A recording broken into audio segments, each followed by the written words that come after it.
पूर्वी दिल्ली के स्वामी दयानंद अस्पताल में लगभग 150 कर्मचारियों को हॉस्पिटल से निकाल दिया गया।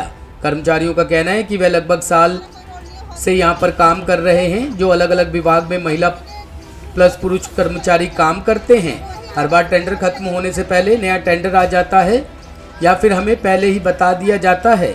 इस बार टेंडर खत्म होने के साथ ही हमारी नौकरी भी चली गई। हॉस्पिटल प्रशासन ने हमें जवाब दिया है कि हॉस्पिटल में सरकारी कर्मचारी परमानेंट आ गए हैं, जिसके चलते ठेकेदार को टेंडर शिफ्ट खत्म कर दी गई है।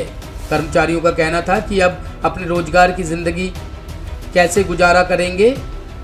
पिछले कई सालों से हॉस्पिटल में ही काम कर रहे थे।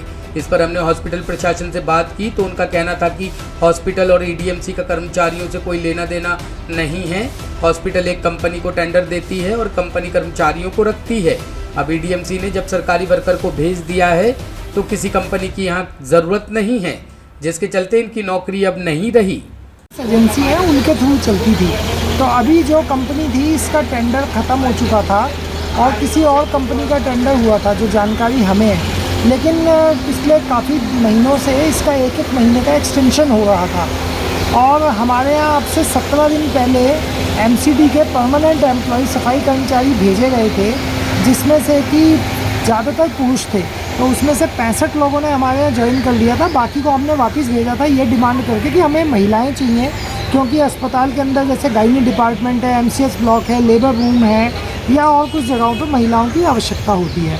तो अभी हमारे पास 65 का सफाई कर्मचारी एमसीडी के पक्के वाले भिन्न भिन्न वार्डों से आए हुए हैं। 65 की डिमांड कम से कम एक हफ़्ता पहले हमने भेजी हुई है, जो अभी नहीं है। लेकिन आज सडनली एक ऑर्डर आया जिसमें कि जो ये आउटसोर्स एजेंसी वाले लोग थे, इन सबको तुरंत प्रभाव से हटा दिया गया।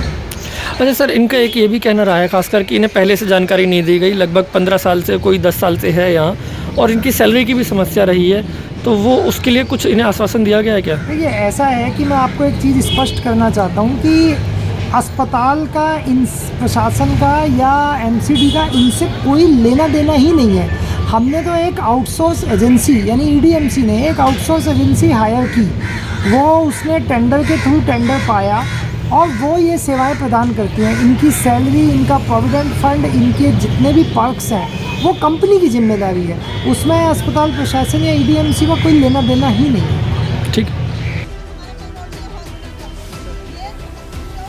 टॉप स्टोरी ब्यूरो के लिए दिल्ली से रवि डालमिया की रिपोर्ट।